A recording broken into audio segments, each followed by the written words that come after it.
Assalamualaikum warahmatullahi wabarakatuh. Nama saya Adinda Putri Wijayanti dengan NRP 221325541 ingin mempresentasikan tentang sistem digestif pencernaan anatomi fisiologi yang diampu oleh dosen Henry Didi Harto. Pada sistem pencernaan itu terdapat organ-organ. Nah, organ-organ di sini dibagi menjadi dua. Ada yang saluran pencernaan utama dan juga ada organ tambahan atau aksesorius.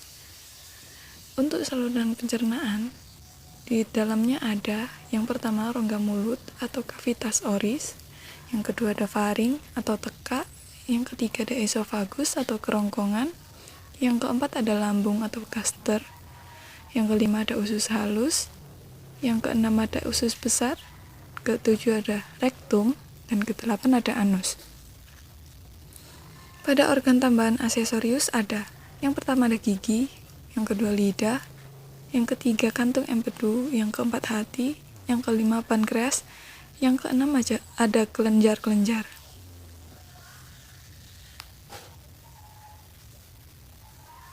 Berdasarkan prosesnya, pencernaan makanan dapat dibedakan menjadi dua macam seperti berikut. Yang pertama, proses mekanis, yaitu pengunyahan oleh gigi dengan dibantu lidah serta peremasan yang terjadi di lambung. Yang kedua ada proses kimiawi, yaitu pelarutan dan pemecahan makanan oleh enzim-enzim pencernaan dengan mengubah makanan yang bermolekul besar menjadi molekul yang berukuran kecil.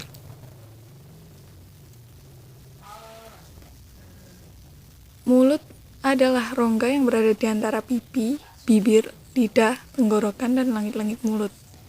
Mulut atau rongga mulut atau oral cavity atau cavomoris merupakan pintu masuk dari traktus gastrointestinal.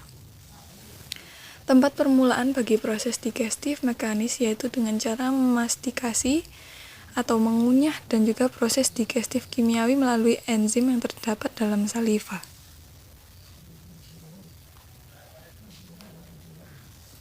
Fungsi mulut mempunyai fungsi yang pertama jalur bagi keluar masuknya udara, yang kedua menjadi gerbang utama bagi makanan atau minuman yang masuk ke dalam tubuh, yang ketiga berperan penting dalam menunjang aktivitas berbicara.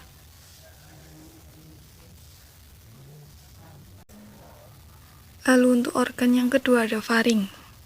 Faring merupakan organ yang menghubungkan rongga mulut dengan kerongkongan atau esofagus, yang panjangnya kurang lebih adalah 7 cm. Kira-kira ada 3 bagian faring di sini. Yang pertama ada nasofaring, yaitu bagian superior atau bagian yang sama tinggi dengan hidung. Yang kedua ada orofaring, yaitu bagian media, bagian yang sama tinggi dengan mulut. Terdapat amandel atau tonsil di dinding lateral orofaring. Yang ketiga ada laryngofaring, yaitu bagian inferior, bagian yang sama tinggi dengan laring. Fungsi dari faring, jalur bagi keluar masuknya udara menjadi gerbang masuk utama bagi makanan dan minuman yang berperan penting dalam menunjang aktivitas berbicara.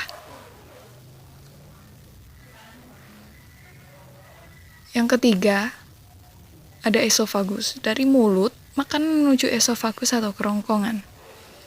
Kerongkongan berupa tabung otot yang panjangnya sekitar 25 cm, terdiri dari sepertiga otot lurik dan 2/3 otot polos. Oleh karena ototnya tersusun secara memanjang dan melingkar, maka jika terjadi kontraksi secara bergantian akan terjadi gerakan peristaltik. Makanan akan terdorong menuju lambung. Lalu yang keempat ada gaster atau lambung. Lambung merupakan organ otot berongga yang besar, letaknya di bawah diafragma, di depan pankreas dan limpa, agak di sebelah kiri, dan kapasitas lambung sekitar 1-2 liter. Lapisan lambung dari dalam keluar, yaitu ada selaput lendir, pada keadaan kosong, berlipat-lipat disebut juga rugae. Lapisan otot sirkuler atau musculus auricularis, lalu ada lapisan otot miring, musculus obliqua, lapisan otot memanjang atau musculus longitudinal, lalu ada lapisan jaringan ikat atau serosa. Bagian pada gaster atau lambung.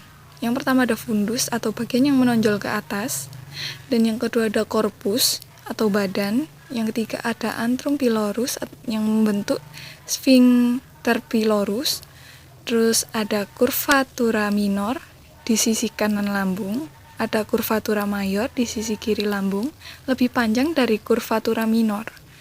Lalu ada osteum kardiak. Fungsi lambung motoris yaitu menambung makanan, menghancurkan dan menghaluskan makanan oleh peristaltik lambung, dan getah lambung.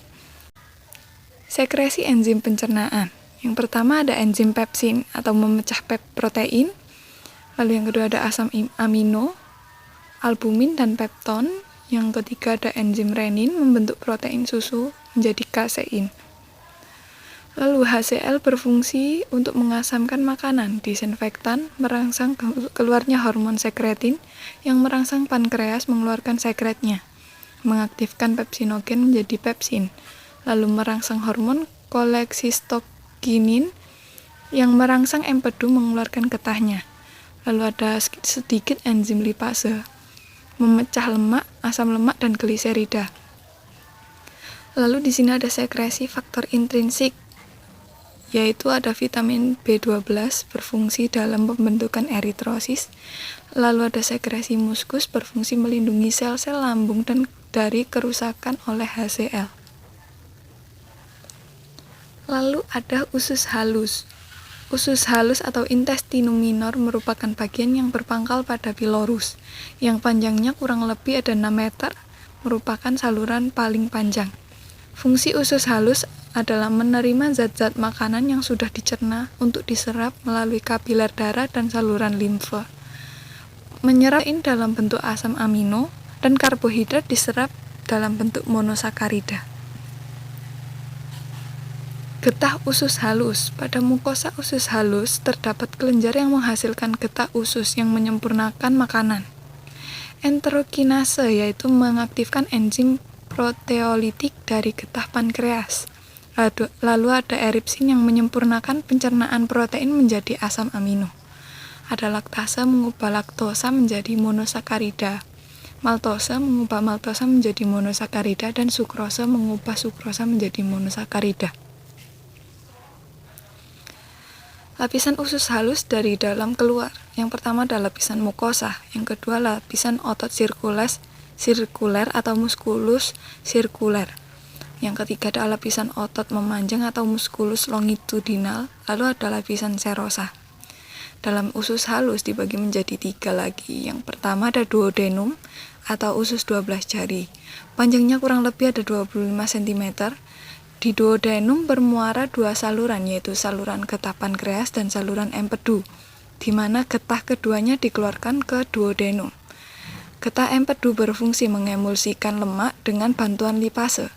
Getah pankreas menghasilkan enzim pencernaan. Yang pertama ada amilase, yang gunanya untuk mencerna hidrat arang menjadi disakarida. Yang kedua ada tripsin, mencerna protein menjadi asam amino. Yang ketiga ada lipase, mencerna lemak menjadi gliserol dan asam lemak. Lalu bagian yang kedua ada jejunum. Jejunum bisa disebut juga sebagai usus kosong. Panjangnya sekitar kurang lebih 2-3 meter. Lalu kelenjar usus menghasilkan enzim pencernaan seperti yang dihasilkan pankreas. Lalu yang ketiga ada ilem. Ilem atau usus penyerapan, panjangnya kurang lebih 4-5 meter. Di ilem makanan akan diserap oleh jonjot usus. Asam amino dan glukosa, vitamin, mineral akan diangkut oleh kapiler darah, sedangkan asam lemak dan gliserol akan diangkut oleh pembuluh limfe. Lalu ada organ kolon atau usus besar. Jadi dalam usus besar tidak terjadi pencernaan mekanis maupun kimiawi. Yang terjadi adalah penyerapan air dan pembentukan feses yang tersimpan 24 jam. Usus besar atau kolon dilapisi oleh membran mukosa tanpa lipatan kecuali pada bagian rektum. Fungsi utamanya adalah yang pertama mengabsorsi air, yang kedua membentuk massa feses, dan yang ketiga membentuk lendir untuk melumasi permukaan mukosa. Dalam usus besar terdapat bakteri E. coli yang hidup pada makanan yang tidak dapat dicerna oleh manusia. Misalnya selulosa dan menghasilkan vitamin K dan biotin. Kedua produk yang disintesis E. coli tersebut diserap masuk ke dalam tubuh melalui dinding kolon. Nah, ini adalah bagian dari kolon, yaitu rektum. Rektum merupakan sebuah ruangan yang berawal dari ujung usus besar setelah kolon sigmoid dan berakhir di anus. Organ ini berfungsi sebagai tempat penyimpanan sementara feses. Biasanya rektum ini kosong karena tinja disimpan di tempat yang lebih tinggi, yaitu kolon descendens. Jika kolon descendens penuh dan tinja masuk ke dalam rektum, akan timbul keinginan untuk buang air besar atau BAB. Jika defekasi tidak terjadi, seringkali material akan dikembalikan ke usus besar, di mana penyerapan air akan kembali dilakukan. Lalu ada anus, merupakan lubang di ujung saluran pencernaan di mana bahan limbah keluar dari tubuh. Sebagian anus terbentuk dari permukaan tubuh atau kulit dan sebagian lainnya dari usus. Pembukaan dan penutupan anus diatur oleh otot sphincter. Lalu feses dibuang dari tubuh melalui proses defekasi buang air besar BAB yang merupakan fungsi utama anus. Lalu di sini saya akan membahas organ aksesorius. Yang pertama ada gigi. Gigi sulung mulai tumbuh pada anak-anak umur 6-7 bulan. Lengkap pada umur 2,5 tahun. Jumlahnya 20 buah. Disebut juga gigi susu, terdiri dari 4 buah gigi taring, dens caninus, lalu ada 8 buah gigi seri, dens incisivus, dan 8 buah gigi geraham, molar. Gigi tetap gigi permanen, tumbuh pada umur 6-18 tahun. Jumlahnya 32 buah, terdiri dari 12 gigi seri, dens incisivus, 4 buah gigi taring, lalu 8 buah gigi geraham belakang molar, dan 8 buah gigi geraham depan premolar. Fungsi gigi. Untuk gigi seri fungsinya untuk memotong dan menggigit makanan. Lalu gigi taring untuk memutuskan atau merobek makanan yang keras dan liat. Lalu ada gigi geraham mengunyah atau menggiling makanan yang sudah dipotong-potong. Lalu untuk organ lidah. Lidah terdiri dari otot serat lintang atau lurik. Otot sadar dapat digerakkan ke seluruh arah, dilapisi oleh selaput lendir. Berarti di sini lidah dapat digerakkan secara sadar oleh otak. Lidah terbagi menjadi 3 bagian, yaitu yang pertama ada radix lingua atau pangkal lidah. Terdapat epiglotis yang berfungsi untuk menutup jalan nafas saat menelan. Lalu yang kedua ada dorsum lingua atau punggung lidah, yaitu terdapat ujung saraf pengecap. Lalu ada apex lingua, ada ujung lidah. Lalu fungsi lidah di sini untuk mengaduk makanan, membentuk suara sebagai alat pengecap dan menelan serta merasakan makanan. Pada ludah terdapat kelenjar ludah. Kelenjar di sini ada kelenjar parotis, yaitu kelenjar terbesar pada kelenjar ludah. Kelenjar di sebelah bawah depan daun telinga di antara otot proses usmatoid kiri dan kanan dengan kulit pipi. Cairan ludah hasil sekresi dikeluarkan melalui ductus tensen ke dalam rongga mulut. Lalu yang kedua ada kelenjar sublingualis, yaitu terletak di bawah lidah, salurannya ductus rhinfus menuju lantai rongga mulut. Yang ketiga ada kelenjar submandibularis, terletak lebih ke belakang dan ke samping dari kelenjar sublingual. Salurannya ductus Wharton, yaitu menuju lantai atau rongga mulut. Semua kelenjar ludah menghasilkan air ludah atau saliva untuk membasahi rongga mulut dan makanan. Kira-kira ada 1.600 cc saliva disekresikan setiap hari. Lebih 99% saliva terdiri dari air, sisanya terdiri dari garam, urea, lendir, bikarbonat, lisozim, atau enzim penghancur bakteri dan amilase petialin. Petialin bekerja di rongga mulut dengan pH 6,3 sampai 6,8 dan masih bekerja di dalam lambung kurang lebih 15 menit sampai asam lambung menurunkan pH dan tidak bekerja. Yang dapat merangsang pengeluaran saliva adalah rangsangan parasimpatis, adanya makanan di rongga mulut, membawi, melihat, dan memikirkan makanan, suara, memasak. Lalu ada organ hati, letaknya di bagian atas rongga abdomen di sebelah kanan bawah diafragma dengan berat kurang lebih 1,5 kg. Fungsinya untuk mengatur distribusi makanan. Di dalamnya ada glukosa, glikogen, sama dengan hati dan otot. Untuk mengatur protein darah, menyaring bakteri dan zat toksik, menghancurkan eritrosit yang mati, mengubah provitamin A menjadi vitamin A, membuat empedu dan mengubah NH3 menjadi ureum. Lalu ada kantong empedu. Kantong empedu ini pasti terdapat di dalam hati. Kantong empedu merupakan sebuah kantong berbentuk terong, merupakan membran berotot, letaknya di dalam lobus di sebelah permukaan di bawah hati.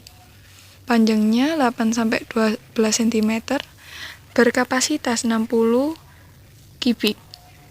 Getah empedu atau suatu cairan yang disekresi setiap hari oleh sel hati, yang dikeluarkan sekiranya ada 500-1000 cc, meningkat sewaktu mencerna lemak. Lalu ada organ pankreas, letaknya di belakang lambung, panjangnya kurang lebih 15 cm, lebar 5 cm, berat rata-rata 60-90 gram. Strukturnya mirip kelenjar ludah. Bagian-bagiannya kaput, korpus, dan ekor.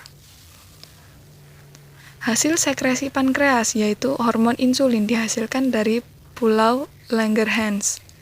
Lalu ada getah pankreas mengandung amilase atau amilum, maltosa, lipase atau lemak, asam lemak plus gliserol, NAHCO3 atau basa, tripsinogen, enteriginase, tripsin, dan protein asam amino. Terima kasih telah menyaksikan video yang telah saya tayangkan. Wassalamualaikum warahmatullahi wabarakatuh.